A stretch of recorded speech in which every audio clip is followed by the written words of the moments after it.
Okay, we about to start a process on this 2008 Honda Goldwing. We're going to replace this switch housing, this left handlebar switch housing, giving customers problems here. They get shorts in them, so we're going to replace it with a brand new OEM switch housing. So the steps that it's going to take is the switch housing itself. The harness plugs up under this compartment over here on this side. But in order to get to that harness under here, we have to take this whole shroud off. We have to take this whole gas cap cover off, the shroud, take the instrument cluster off here because we got to get up underneath there and get clamps off underneath there. Of course, in order to take the shroud off, we have to take the seat off. So we'll be taking basically all this off the top of this bike here. So the seat, the shroud that covers the gas tank, all this up here has to come off in order to access the plug in, which is, let me see here, this connector here is located underneath here. It's a cluster harness. It's kind of like directly underneath here that has all the switch housings. The plugs hooked up to both of the switch housing, and I believe the radio or something like that is underneath there too. So, but as you can see how long the harness is that's on that switch housing. So it runs down parallel with the handlebar, tucks underneath there, and then loops around and plugs up over there. And it's in a little which you can't see exactly, but we'll send some more videos. It goes up underneath there and hooks up, and we'll keep you updated and post a few videos of the steps. Okay, next step, you see we took the shroud and everything off, so this is where we at. Next step now is to go down and take this cover off. Have a couple of Phillips screws here. Take this cover off. We have the brake switch here. It has about 5 wires on it, so, and they're not labeled, so they go in a certain spot. So you have to take a good picture of knowing where those wires go. Once we get access to uncover the wires, we'll go. It comes out on this side here, as you can see. It comes out on that side, and it goes up underneath this plastic here housing, and then it'll tuck back around, and it comes back around to that side. It'll go around, goes around that housing, around the front of the bike, and it come from around, and it come back from around in that loom, and that loom goes up under here, which it'll be plugged into the one up front here, which it plugs up from underneath that point. So this shroud here can be accessed also. We have the screw that's holding the ignition cap, that shroud up top, which you'll see, and then this another pin down up front is just a little push pin down up front around here. As you can see, these push pins here. I'm sorry. Let me get this here. There we go. You get the push pin there and there. That's what this shroud is for. I'm sorry, the fairing or whatever you want to call it piece is for the one up there. And that'll get this piece off the way here and get better access to this loom that's there. It's a fastener underneath there. And then you should be able to rock and roll once you get this cover off here. So I'm going to be taking, let me see if I'm gonna take I might have to go ahead and take the instrument cluster off till I can gain access to those 2 screws there. You have this screw there at my finger, and then one on the other side here, which is right there. So I'll be taking this instrument cluster all the way out just so I can gain access to those screws so I can uncover them, because it's a fastener, wire clip fastener, wire holder underneath it that's securing the wire. So far, no big deal, no sweat, everything's coming off. Just a little bit more gaining access and plug and play action, then me putting it back together. Just that simple. All right, so we had another step with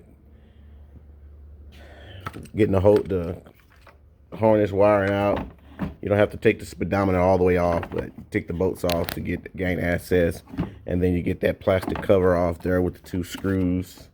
Then also remove the airbox snorkel. It's just 1 screw that goes here, which is the little small airbox snorkel there. Just the 1 screw, and then you can be able to see the the access of the wire. Hold on, I have enough light over here. I thought the light was on the camera. I guess it's not.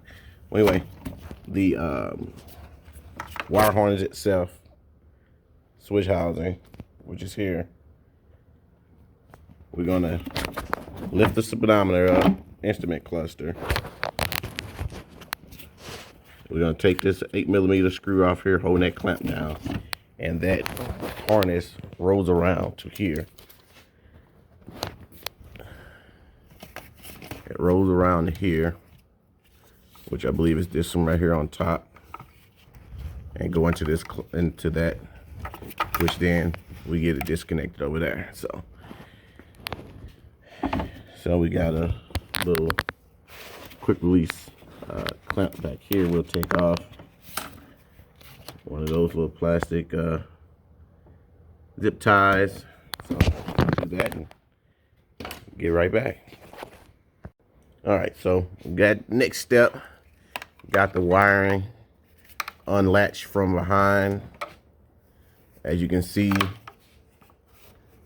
the wiring is off we pulled the screw off the clamp from up here that was holding it down to access the wiring. It was on behind that loom there, had a plastic clip there, but then down here you can see that it's beyond that clamp as well, which you can just pull it out, and as you can see, it goes up and under, and it's actually the clamp sticks to the back there. So I'm going to take a little small Phillips screwdriver from the back side and pull this bracket or tray off, or whatever you want to call it, and I'm gonna pull it all the way off so we can have complete access to that loom. Well, actually I should be able to drop it, shouldn't I? I don't know. I'm probably, I'm gonna just probably pull it all the way off, because it's, and hopefully when I pull it all the way off, I can flip it my way and be able to disconnect it easier without much fuss or fight. Let's see. Yep, there we go. So we're able to access the top of there we go. And we're going to disconnect that. It clips on the side there, or figure out, okay, right here, the tab at the bottom there, and should be able to disconnect and pull it out.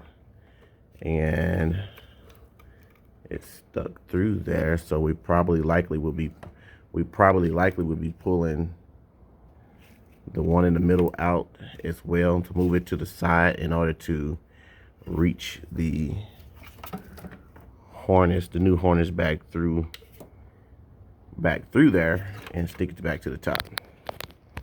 Okay, so we got the harness plug out of the whatever you want to call it, bracket. What we ended up doing was taking a really small flathead and pushing in from the back side to compress the little tab that's on it, and then pulling it out upwards. So therefore we was able to get the second one next to it where it runs out in the middle, to be able to move the wire to the side. Actually, you can pull it down this way and be able to move it to the side, therefore we can get the harness back on through. So that's what we're going to do now. Go ahead and push that on through, take the harness all the way out. And another thing we're going to do is we're going to leave the brake switch hooked up to the current switch housing. So therefore we can just take it, when we got it, the new switch housing up, we can just disconnect the wire one by one and hook it up to the new, the brake switch to the new wire harness, so we don't have to get confused on where those goes.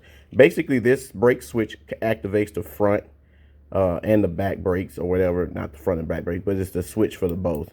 This is a common thing that goes bad on all Honda Goldwing models, and this one has corrosion buildup on it. Not sure if this one works or not, but we have them in stock because it's so common.